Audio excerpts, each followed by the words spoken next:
Okay, magapadayon kita sa atong pagtuon sa pulong sa Dios nga nahunong gumikan sa mga pipila ka mga dili kalikayan nga mga sirkumstansya.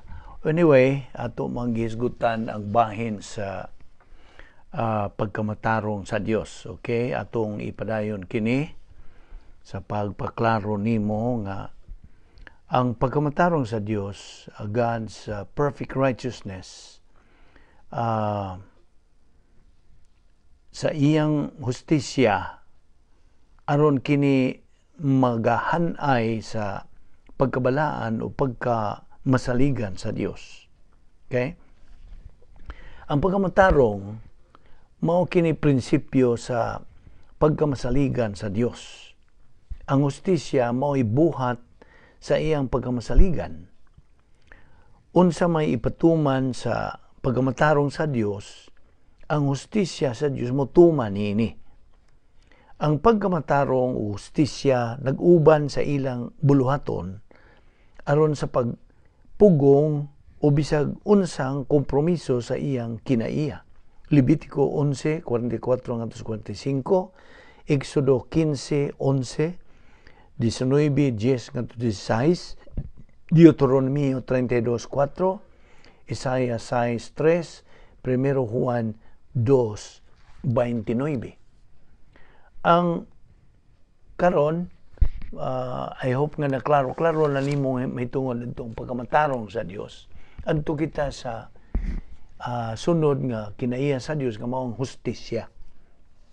Okay? Now, ang hustisya sa Dios bug-os ug dili madunot nga pagkamakiangayon. It's fair, perfectly fair and just. Managsama ang pagtagad sa Dios sa tanan niya nga mga binuhat nga way pagpinihig o pinalabi. Deuteronomio 32:4, Nehemias 9:33 ug Roma 2:11. Siya mohukom uban ang hingpit nga pagkamakiangayon. Wa siya gipalabi nga bisan kinsa. Wala. Ingon nga buhat sa pagkamansaligan sa Dios. Ang hustisya mutuman sa unsay hugot nga ipatuman sa pagkamatarong.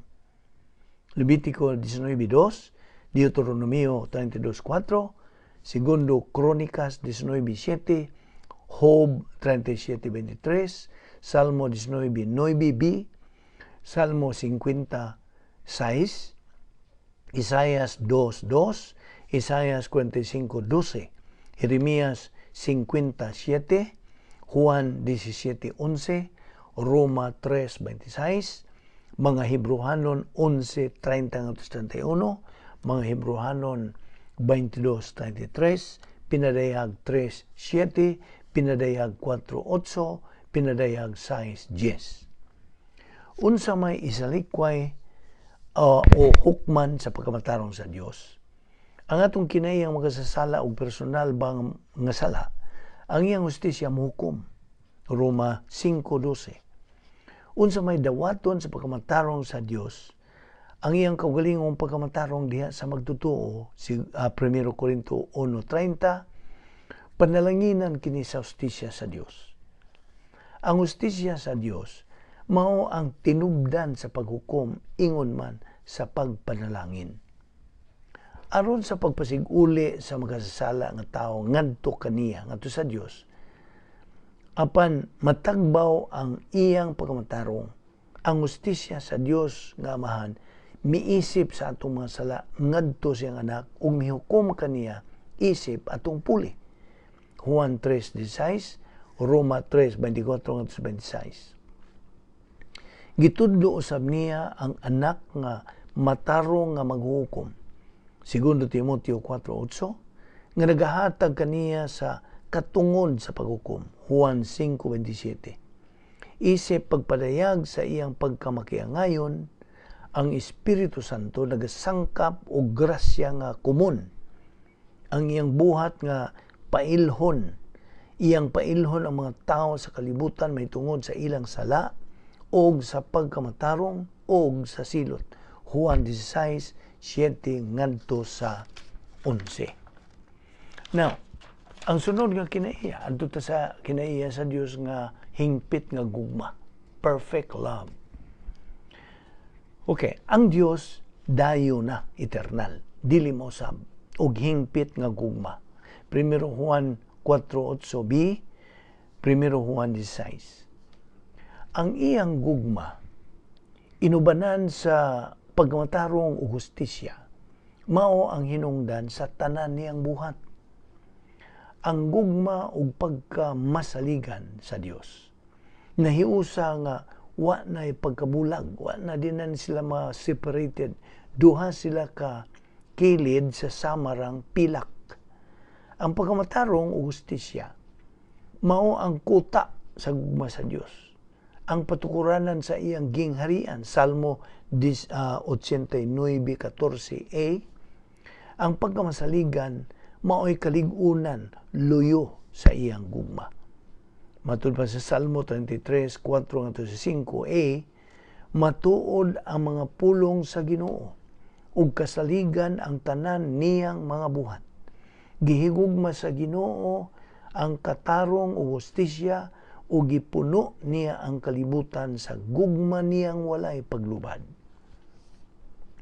Wala gayoy higayon bisan kanusa nga ang Dios wala manag-iyag hingpit nga gugma. Primero Crónicas 16:34, Salmo 118:1-4, Salmo 29, 136 ug 1:26, 138:8. Diha nang daan ang gugma sa Dios bisan sa wa pabuhata ang tao, mga manulunda o ang universo. Diha nang daan ang gugma sa Dios bisan sa wala pay bisag unsa gawas lamang sa Dios mismo. Busa dili siya mohigugma lamang o musugot sa paghigugma. Wala magkinahanglan ang iyang gugma o pagdasig o magkinahanglag tumong higugmaon. Ang iyang gugma dili mahigawad, dili mapakyas, walay pagkakunhod gumikan sa pagkasayod sa mga sala o mga kapakyasan sa iyang mga linalang. Ang iyang gugma dili mahigawad tungod sa pagkawalay alamag binuang o pagbinakak. Nungka ng iyang gugma nagsumikan sa pagbati o pagkamahinuklogon. Huwag pagbati ang Diyos. Ang iyang gugma kanunay rang nagalihok, pinasikan sa makatarunganon nga pagi. Ang gugma sa Diyos hingpit tungod sa iyang hingpit nga pagkamasaligan. Ang gugma sa Diyos gipadayag sa tulo ka matang. Diyos nun nga kaugalingong gugma, Diyos nung impersonal nga gugma, ug Diyos nung personal nga gugma. Bueno ato kining ipadayon sa sunod nga higayon, ug kay daghan pa kitag pangisgutan niya pamanggita sa pipila ka mga kinaiya sa Dios nga atong gihisgutan, ug busa padayon lamang sa pagpahiuban,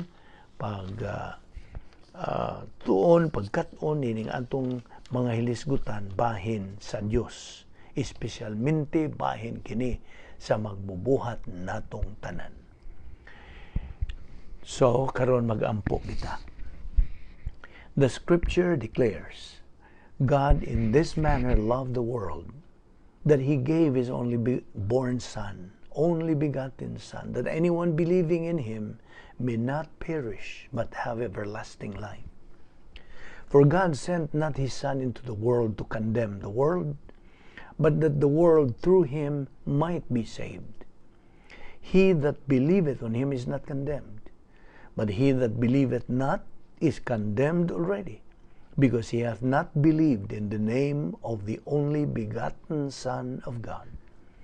Jesus Christ went to the cross. He died for the sins of the human race. He removed the barrier between man and God, so that man can step across into eternal life by trusting in Christ as Savior. And therefore, as you sit here today, with your eyes closed to assure your privacy, you have the option right now of making the greatest decision of life, the decision that brings you everlasting life, deliverance from the wrath of God to come, the lake of fire, becoming a member of the royal family of God, having righteousness imputed to you permanently. And that is the decision to trust in Christ as your Savior, to believe that He died on the cross for your sins. That's the only thing that you have to do to get eternal life, and that's the only thing that you can do to get eternal life. You cannot do anything else. In response to the question, "Sirs, what must I do to be saved?" the answer came back, "Believe on the Lord Jesus Christ, and thou shalt be saved." The way to eternal life is faith in Christ. Therefore, believe on the Lord Jesus Christ, and thou shalt be saved. Let us pray. We thank you, Heavenly Father, for that so great salvation which you have freely provided for us through your uniquely born Son, the Lord Jesus Christ. Although we do not deserve your love because of our sinfulness and unfaithfulness to you, you have ever been faithful and always will be to your word. Make us always realize that you and your word are the only two immutables throughout the universe. And realizing that always, may we make these two immutables our priority in our present life, thus reaching our goal, which is spiritual maturity. We thank you, Father, for your wonderful protocol plan for each one of us, members of the royal family of God, which you have taught us in your word, a plan which is the best and the highest.